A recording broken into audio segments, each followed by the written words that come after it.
Quando o homem descobre que ele vai ser pai, ele já começa a pensar em todas as despesas que ele tem que se antecipar para não se endividar, né? Então a gente começa a pesquisar o que é que eu vou ter que comprar, como eu vou gastar meu dinheiro daqui para frente e como eu posso fazer isso de uma forma que eu não fique endividado com algumas despesas que vão surgindo, né? Porque muita gente fala que tem muitos custos, mas muitas vezes a gente não sabe. Como eu estou passando por essa situação agora, eu consigo mapear alguns custos que estou tendo ou terei logo mais e que não sabia que eu ia ter, e isso ajuda de certa forma também você que possa estar passando pela sua primeira experiência, né? Acho que é normal, todo pai vai pensar sobre isso, sobre os custos, tentar, até porque a gente está com esse papel de provedor, né? Então a gente tem que garantir a segurança, tem que garantir os recursos necessários sejam empregados da melhor forma possível para nossa família não ficar em maus lençóis, né? Não assumir uma dívida ali logo com o bebê pequeno. A gente sabe que tem muitas coisas que podem acontecer, então qualquer dinheiro que a gente conseguir economizar ou utilizar da melhor forma possível vai garantir uma maior segurança para a gente, né? Acho que a maior surpresa de início, pegando assim, né? O meu filho vai nascer agora em outubro, a gente passou por algumas etapas já e tivemos que fazer algumas decisões que impactaram muito financeiramente esses primeiros meses, né? Logo de início, antes da gente ter esse bebê, a gente começou a pagar um plano de saúde para minha esposa, né? A minha empresa fornece um plano de saúde para mim, um plano do Bradesco Saúde, que é um plano muito bom. Eles pagam 100% de cobertura para mim. E aí eu tenho a opção de adicionar dependentes. E aí a gente ficou numa situação um pouco melhor depois da última promoção que eu tive no trabalho. E eu decidi realocar esse dinheiro para um plano de saúde. Então conversei com a minha esposa e adicionei ela nesse plano de saúde, né? É uma cobertura completa, 100%. Então a gente paga um valor relativamente alto, né? E pro bebê, não sei se é o caso de vocês também, mas pro bebê ele é considerado uma cirurgia, né? De alto custo ali. Então, se for fazer uma cesárea, tem uma operação e um pós-operatório que tem um alto custo. Logo, ele entra com a necessidade de um período de carência. No nosso caso, foi 1 ano de carência do plano de saúde. Então, no início do ano passado, a gente aderiu ao plano e tem pagado, né, nesses últimos meses, aí já fechou 1 ano, então encerrou o período de carência e a gente pode fazer o parto. Isso é algo que você precisa verificar, porque às vezes você está pagando o plano de saúde e ainda está dentro do período de carência e não vai conseguir utilizar ele para fazer o que precisa ser feito durante esse processo, né? Tem um pequeno período depois que o bebê nasce que ele também usufrui dos benefícios do plano de saúde da mãe. Aí você vai ter que dar uma consultada, né? Eu acho que são 30 dias, no nosso caso. Você vai ter que dar uma olhada como é com o seu plano de saúde. Aí dá uma pesquisada na internet que você descobre. Mas isso é uma coisa muito importante. Tem um caso na minha família, por exemplo, a minha cunhada, ela teve trigêmeas e as meninas ficaram internadas um período, né? E acaba que esse período internado, um período ali de uma internação hospitalar, ela é muito cara, né? Então é cerca de 10, 20 mil por dia, dependendo do hospital. Então, nesse período, o plano de saúde salvou. Porque se você fosse pagar cada dia ali 10 mil, por exemplo, por pessoa, por cabeça, né? Sendo 3, então 30 mil, e isso durante um mês era um valor absurdo, assim, impagável, né? Uma dívida absurda. Então é muito bom ter esse amparo do plano de saúde. A gente, tendo essa experiência em casa, decidiu aderir ao plano de saúde com antecedência justamente para evitar esses contratempos. Tem alguns planos mais em conta, uns mais baratos, com participação, que você paga uma taxa, né? Do valor. Mas, enfim, vai ter que dar uma pesquisada e ver qual a melhor opção para você. No nosso caso, a gente optou por essa, pois temos exemplos, teve casos na família que favoreciam muito essa escolha, né? Enfim, aí tendo entrado nesse período já de carência, tendo passado, a gente decidiu ter o bebê.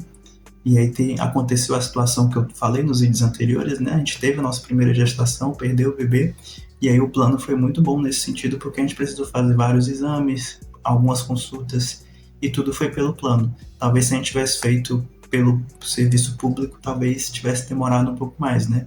Mas a minha esposa, no dia que a gente recebeu a notícia, percebeu que tinha coisa errada, né? A gente foi prontamente para o hospital, passou a noite lá fazendo vários exames e consultas, tudo que a gente precisou fazer, a gente resolveu em um dia, né? Então acaba que pra gente Foi um amparo bem legal por toda a situação, né? Se a gente tivesse que se preocupar com mais uma coisa, talvez fosse um pouco mais difícil de lidar com essa situação. Enfim, nessa segunda gestação já é um pouco diferente. A gente ela já foi mais prolongada, né? A gente está agora no quinto mês, então tá tudo correndo bem, graças a Deus. E nesse período a gente precisou fazer alguns exames, que a gente fez os exames também pelo convênio particular, não tendo que pagar mais nada por isso.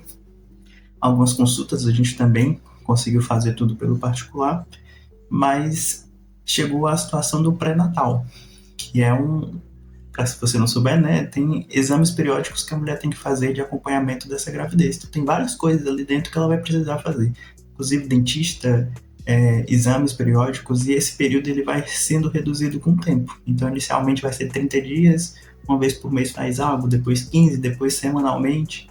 E isso, se você for fazer no particular pagando, isso vai somar uma quantia muito alta. Então, o plano ajuda muito nesse sentido, né? E a gente fez esses exames pelo nosso plano. Só que aí chegou uma situação que eu não sabia. E dos meus familiares também que tiveram gestações anteriormente, que eu perguntei às mulheres, né? Nenhum passou por essa situação, que atualmente os médicos cobram uma taxa de disponibilidade. Então, se você quiser fazer o seu parto com aquele médico, um obstetra, né, específico, eles estão pedindo uma taxa alta. Pediram pra gente R$ 7.000. E apesar da gente ter um plano legal, a gente soa para poder conseguir pagar esse plano, a gente não tem esse valor disponível, né? Então a gente foi em outro, e todos acabaram pedindo, ali foram 5 ou 6 médicos, todos pediram essa taxa de disponibilidade. O que era isso, né?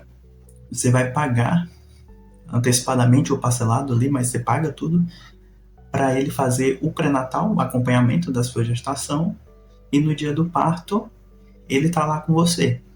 Só que eles colocavam sempre alguma dificuldade no sentido de, beleza, eu vou pagar para ele estar comigo, mas se ele tiver algum contratempo, ele não vai estar lá. Se ele estiver com a família dele, em umas férias, descansando, ele não vai estar lá. E isso pesou muito pra gente, porque como assim eu vou pagar? Eu já pago um plano de saúde muito caro, né? A gente quase não consegue ali organizar, às vezes, por conta disso, justamente para garantir que ia ter essa cobertura. E aí chega uma nova despesa, que eu vou ter que pagar R$ 7.000 a mais, para talvez a gente ter esse processo com o médico que a gente se sentir um pouco mais confiante, né? E se ele não pudesse estar lá, ia ser com o médico da emergência, que é o que todo mundo normalmente faz, da emergência, o que está lá à disposição. E conversando com a minha esposa, a gente ficou pensando em alternativas, né? A gente viu alguns documentários, pesquisou bastante, viu alguns vídeos, ela leu alguns livros sobre. E tem uma amiga nossa que é enfermeira, e ela começou a fazer que ela tá grávida também, ela começou a fazer o pré-natal dela no postinho, no posto de saúde, né? Na UPA. E acho que é UPA, né? Não sei, no postinho de saúde. E aí acaba que ela foi falando muito bem. A gente fez umas 2 com o particular e eles sempre mandavam essa, a gente não estava ainda decidido. E a gente decidiu ir lá na UPA. E, cara, foi diferente. Assim, se você tem algum preconceito em relação a isso, eu acho que vale a pena dar uma experimentada, porque eu fui lá com a minha esposa, a gente ficou umas 2 horas na consulta, tirou todas as dúvidas, deram remédios, inclusive, que a gente estava precisando, orientações, assim, já deixou tudo marcado para os próximos meses, fez todo um acompanhamento, assim, muito, muito superior que a gente tinha passado ali nas mãos dos médicos, sabe? Um pouco mais de carinho, eu achei até. Como se tivesse... Porque a gente estava pagando, então tem um intervalo, é um trabalho, né? Tem uma horinha. Parecia até uma coisa até de amigo, sabe? Foi feito com muito carinho, foi bem interessante, assim, pra gente. Então a gente decidiu ficar fazendo o pré-natal no postinho. E a gente queria o médico para fazer o parto. E aí os médicos também não fazem, eles só fazem o parto de quem fazem o pré-natal. E aí essa situação, cara, foi bem chata. A gente teve que pesquisar bastante. E ultimamente a gente decidiu que ia buscar uma alternativa, porque estava muito desconfortável essa situação, né? E pesquisando a gente encontrou as doulas, né? Que são mulheres que acompanham a mulher durante o parto ali, para garantir que o médico vai fazer tudo certinho, vai ser uma forma mais humanizada, né? E a gente conversou com algumas e a gente conversou com uma especial que foi bem interessante, assim, a conversa que a gente teve. E é um custo, né? No caso, o médico estava pedindo 7 mil, A gente fez um orçamento com a Dola, ela falou sobre 2.000. Você pode pesquisar a respeito, né? São coisas diferentes, mas é interessante você entender a importância ali de ter uma pessoa que vai ter alguns cuidados. Eu recomendo que você converse com alguma, né? Procure aí algum conhecido, alguma na região, ou na internet mesmo, alguma que você tenha uma certa confiança, porque a gente tem muito medo de ter excessos do médico, né? Às vezes ali tem tanta gente sendo atendida, ele dá uma acelerada para conseguir finalizar mais rápido, enfim, pode acontecer muitas coisas e a gente nunca sabe se é algo que deveria estar acontecendo mesmo ou é algum descuido médico. Não estou criticando o médico em si, né? Ele faz o que precisa ser feito para garantir a saúde ali. A gente acredita muito nessa autonomia médica também, né? Mas era legal ter uma outra pessoa vendo o outro lado, porque tem um lado do médico e tem um lado humano, né? Então a gente queria alguém para cuidar também do nosso lado e essa pessoa entra justamente nesse ponto, né? Então hoje a gente está nessa situação de fazer os acompanhamentos no posto de saúde público e tendo essa troca com a doula para fazer algumas, tirando as dúvidas, fazendo a preparação com ela, para no dia do parto ela nos acompanhar e mesmo a gente tendo com o médico da emergência, né, sendo um hospital bom, um hospital que o nosso plano cobre, a gente vai ajudar, ela ajuda a escolher isso, tira as dúvidas, orienta, para a gente ter esse outro apoio ali. E ela falou algumas coisas bem interessantes sobre garantir que a mãe tem um momento com o bebê assim que nasce, possa amamentar, o pai consiga ali também auxiliar, coisas que às vezes no processo comum o médico simplesmente não vai fazer porque não precisa fazer e tal, enfim, vamos passar para frente, né? Então isso aí pode ser um cuidado bem interessante. Pesquise sobre, se você acha interessante, eu achei bem interessante para o nosso caso, acho que vai ser bem útil. Então, de despesas, né? Tem essa questão da taxa de disponibilidade, procure o médico, veja aí se na sua região isso acontece, talvez não aconteça, né? E possa ser um pouco mais tranquilo. A questão do plano de saúde também, que para a gente, para os exames e as consultas, tem sido muito bom, né? E para escolher um hospital também que tenha uma ala ali de emergência, né? Nem todo hospital está preparado para caso aconteça algo com o bebê, ele possa ser entubado, ele possa ser cuidado o mais rápido possível, né? Então a gente está procurando um hospital que tenha essa capacidade e o plano de saúde permite que cubra. Então, para a gente também é um conforto a mais. E essas outras despesas que vão acontecendo, por exemplo, a gente está planejando o chá de bebê, chá de fralda, né? E muita gente vê apenas como despesa, mas ele também tem algumas vantagens. Então, pesquisando, eu vi muita gente falando bem sobre que no final o saldo, apesar de você ter que preparar um momento e ter que preparar alimentos e ter algumas despesas ali, o saldo muita gente fala que é positivo. Então a gente, vamos ver se funciona.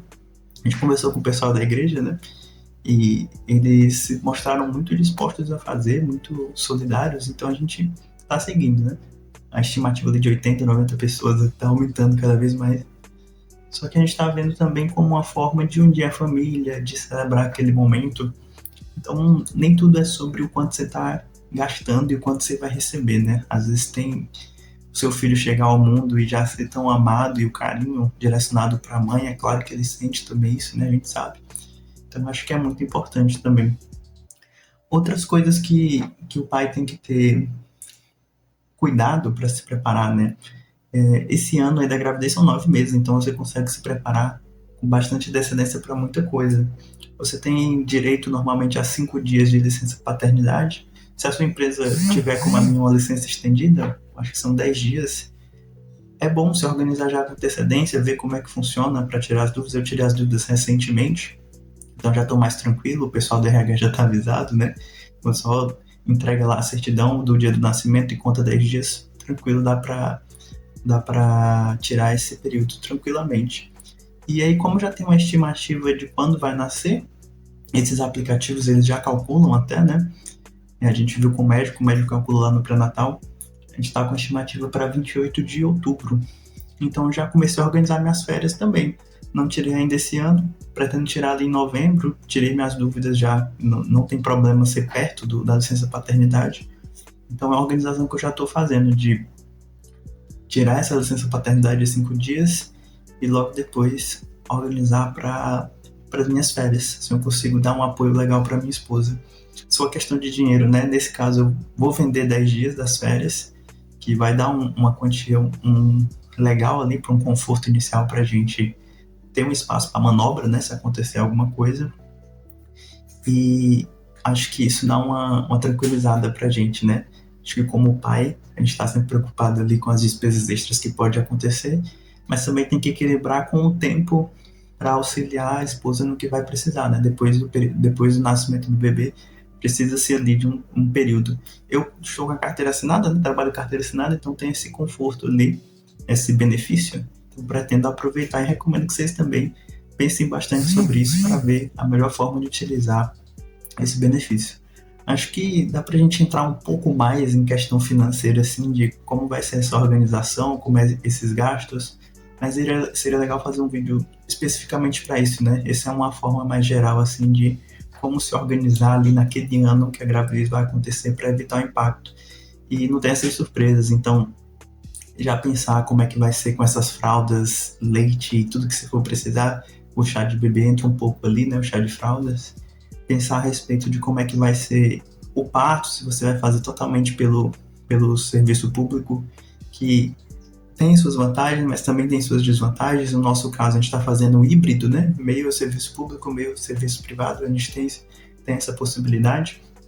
Para a gente está sendo a melhor opção, e alguns amigos nossos também que estão passando por isso está sendo uma boa opção. Às vezes você consegue contratar uma enfermeira obstetra para ir acompanhando, o caso da doula também, que é o nosso, né?